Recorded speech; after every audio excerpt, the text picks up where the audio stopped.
Okay.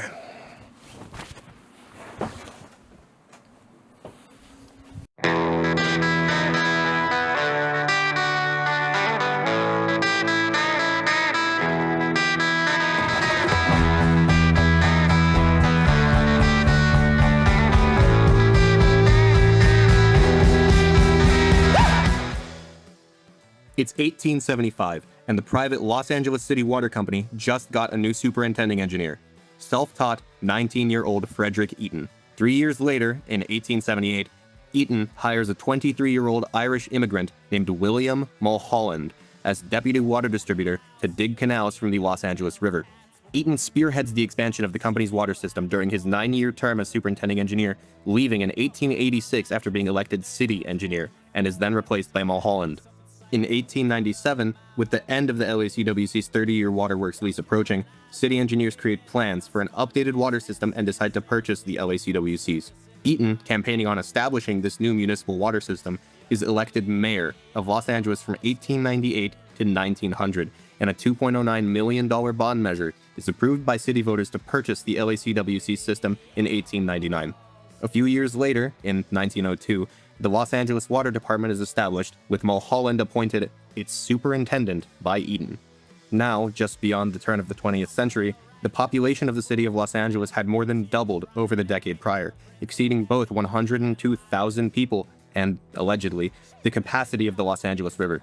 Eaton and Mulholland envisioned a far larger Los Angeles and realized that its eventual limiting factor would be water supply.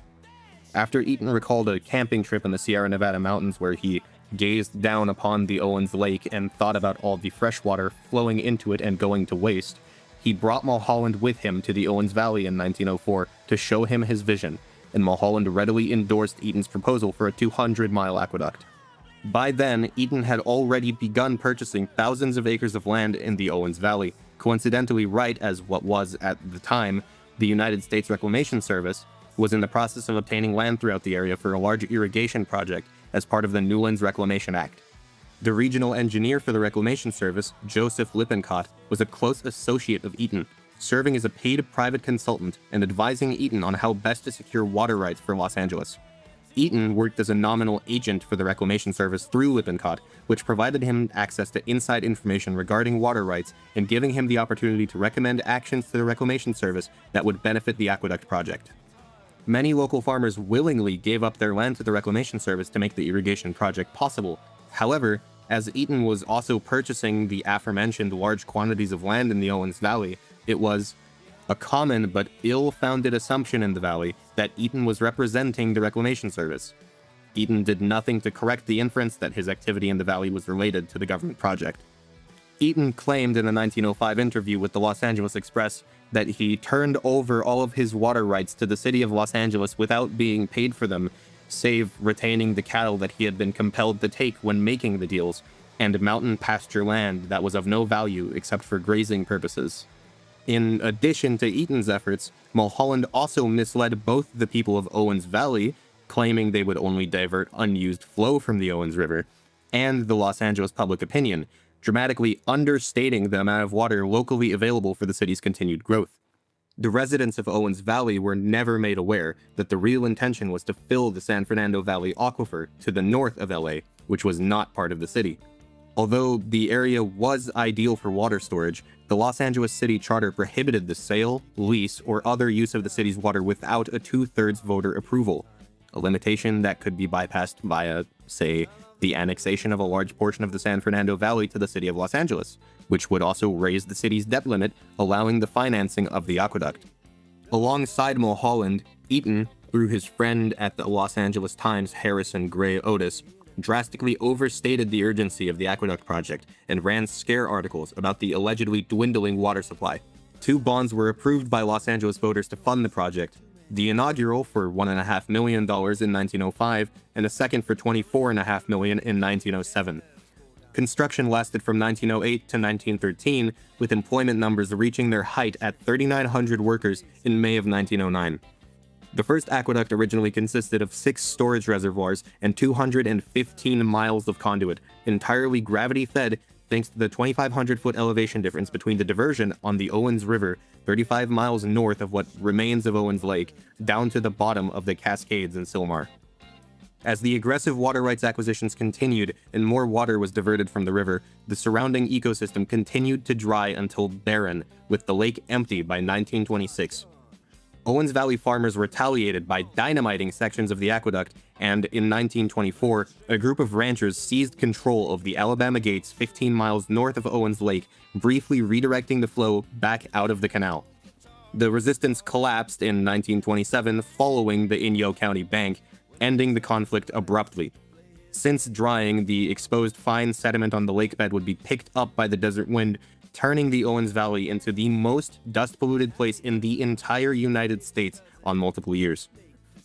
With an extension to the Mono Basin to the north completed in 1940, a second aqueduct completed in 1970, and Owens Valley groundwater being pumped at a rate of several cubic meters per second by 1972, the valley was effectively doomed to desertification.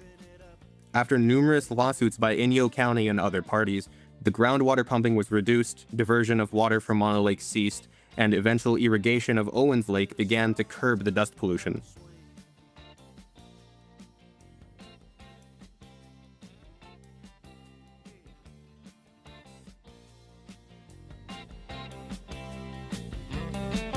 And a crowd of young boys, they're fooling around in the corner,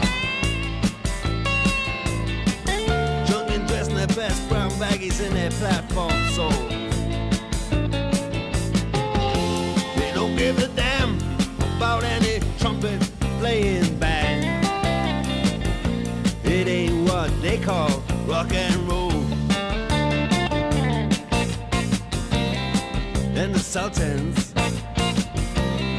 yeah, the Sultans that play Creole. Creole.